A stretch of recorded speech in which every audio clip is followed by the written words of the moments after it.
Good morning, everyone. Oh, so you probably see a few changes.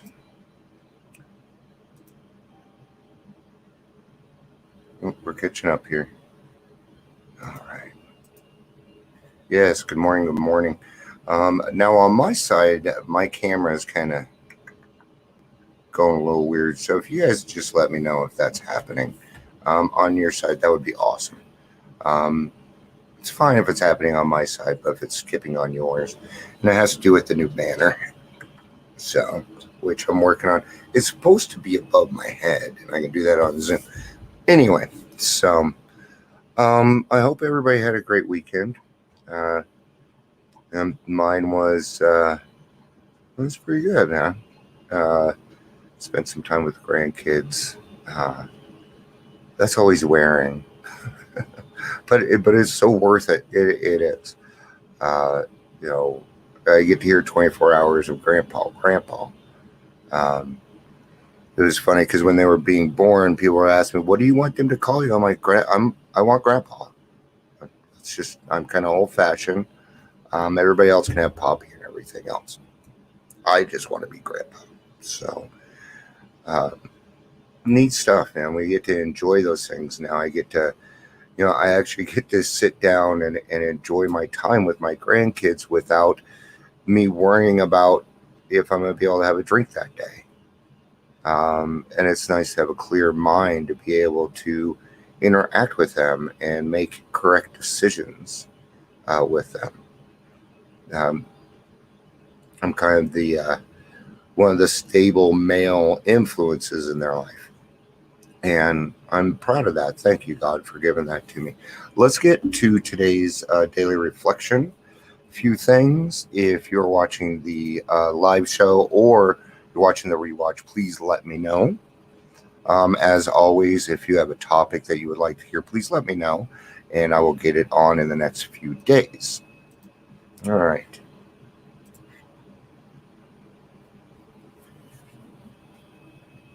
October 19th, 2020. Today is Monday. AA's Main Taproot. The principle that we shall find no enduring strength until we first admit complete defeat is the main taproot from which our society has sprung and flowered. 12 Steps and Traditions, page 21 and 22. I got a new desk, so my other one was driving me crazy. I had things everywhere. So, step one, imagine I'm going to go a page in. It is a tremendous satisfaction to record that in the following years this change. That's going to be. When first challenged to admit defeat, most of us revolted.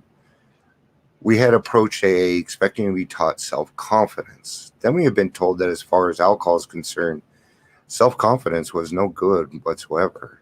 In fact, it was a total liability. Our sponsors declared that we were victims of a mental obsession so subtly powerful that no amount of human willpower could break it. There was, they said, no such thing as a personal conquest of this compulsion by the unaided will.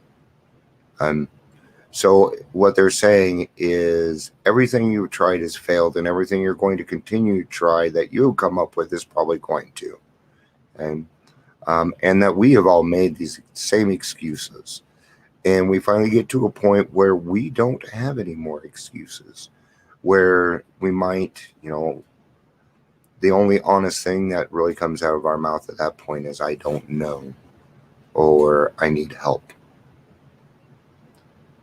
Relentlessly deepening our dilemma, our sponsors pointed out increasing sensitivity to alcohol, an allergy, they called it.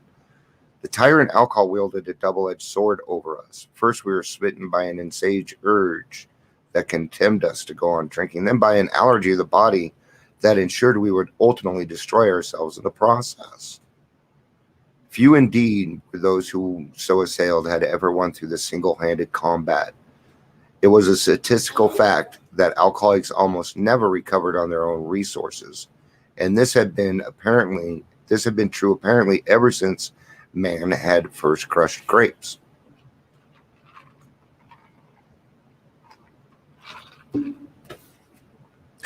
In AA's pioneering time, none but the most desperate cases could swallow and digest the unpalatable truth. Even these last gaspers often had difficulty in realizing how hopeless they actually were. So in the beginning, what they did is they worked with, low bottom drunks. Okay? The ones that were desperate. You need a certain desperation in order to reach that change of mind. Few indeed were those so that everyone, blah, blah, blah. But a few did, and when these laid hold of the AA principles with all the fervor with which a drowning seizes life preservers, they almost invariably got well. This is why the first edition of the Book of Alcoholics Anonymous published, when our membership was small, dealt with low bottom cases only. Many desperate alcoholics tried AA, but did not succeed because they could not make the admission of hopelessness. So thankfully we were, let's go on. I bet they raised the bar. We know this. You don't need to bet me on that one. It is a tremendous satisfaction to record that in the following years has changed. Alcoholics who still had their health, their families, their jobs, and even 2 cars in the garage began to recognize their alcoholism. As this trend grew, they were joined by young people who were scarcely more than potential alcoholics. They were spared the last 10 or 15 years of literal hell the rest of us had gone through. Since step 1 requires an admission that our lives have become unmanageable, how could such people as these take this step? It was obviously necessary to raise the bottom the rest of us had hit to the point where it would hit them. Okay, so what did they do? They met them. They met them there instead of waiting for those people to hit their bottom. Okay? And it's kind of a prevention technique where what we're doing is we're providing them with the information so that when they are ready, they know what to do. Okay? And that's very, very important. There are a lot of people that, the way I see it is we all lost one thing, and that was ourselves. And that's the only thing that matters. All the other materialistic crap, really, to me, it doesn't mean shit. Okay. Relationships with my wife, with my family, with my kids, those mean something to me. Those are forever, and there's no amount of money that's worth any of it. This comes to me a lot, especially in the last couple of weeks. People have been, money, Dion, how are you making money? I don't make money off this. Not off this. Hey, God provides, man. He's always taking care of me. I'm not saying I don't have fears.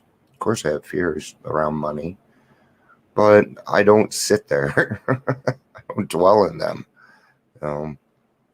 So let's find out what this person had to say in here.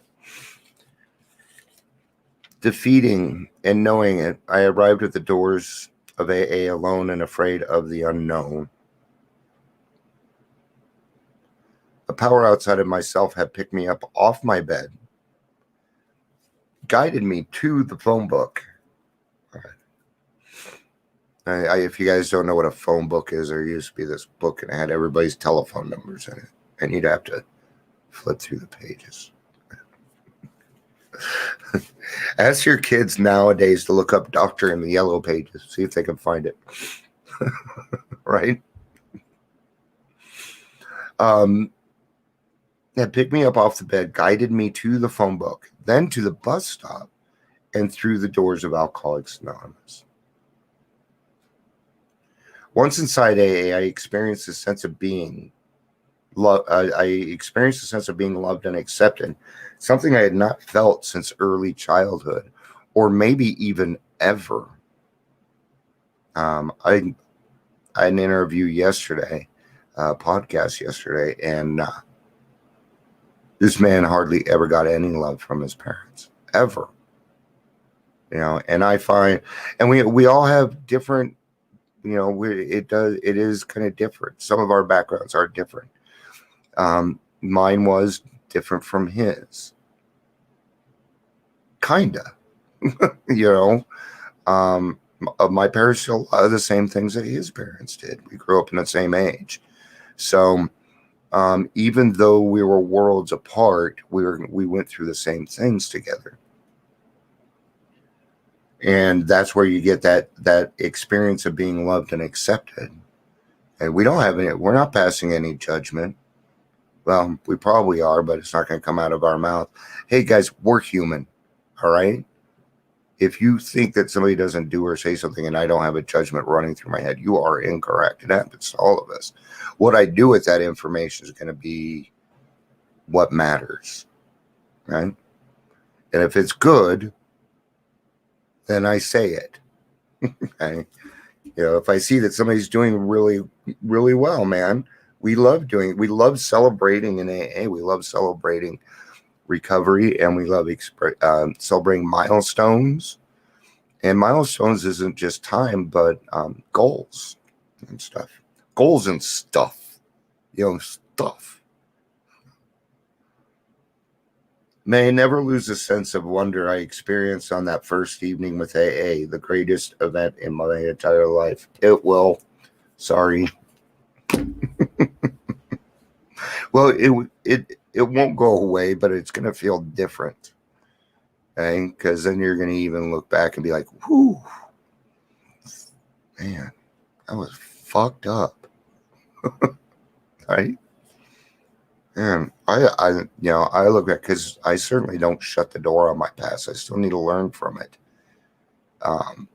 But it's not something that hangs over my head anymore.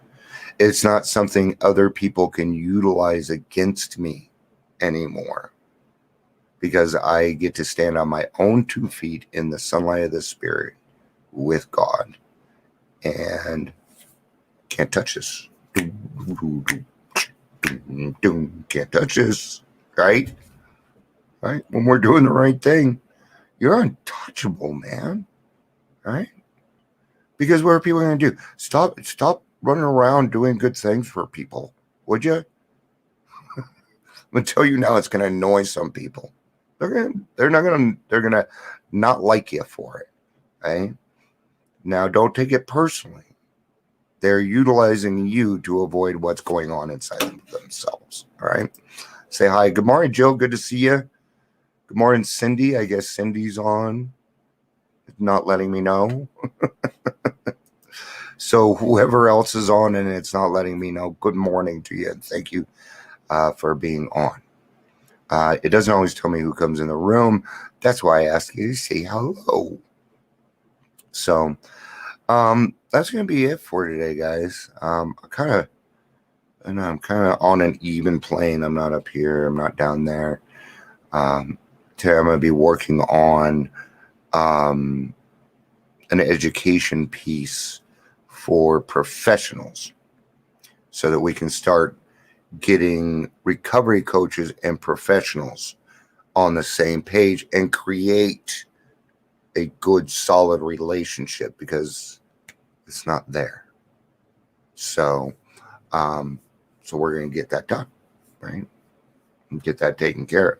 This gives everybody a better chance to succeed, especially when the people that you are accountable to are on the same team, right?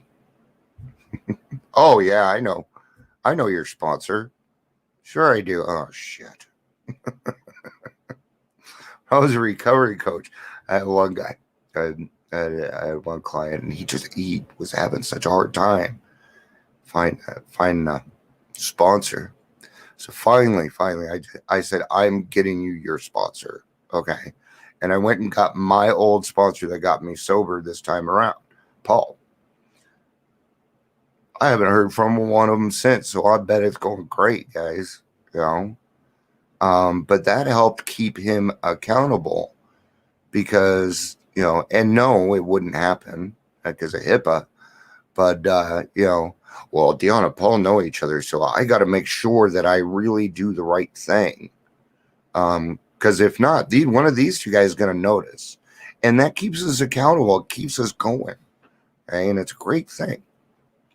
I highly recommend that if you're new and sober, you have 3 to 4 accountability people. Okay. That could be your sponsor. So one, right? A therapist maybe, or a parishioner, a pastor, somebody like that. A good friend, a closed mouth friend, man. I have my sponsor, and then I have closed mouth friends. And those are people that I talk to that are in the program, but they're professional. Okay. And then maybe a recovery coach or a therapist, doctor. Okay. I call these accountability partners. These are people that are involved, right? My wife was one because she was able to do that. She was an Al-Anon. So she was, at a place where she was able to do that. So, all right, guys, I will be back for tomorrow's daily reflection. Take care of yourselves. I love you guys. Peace out and have a day.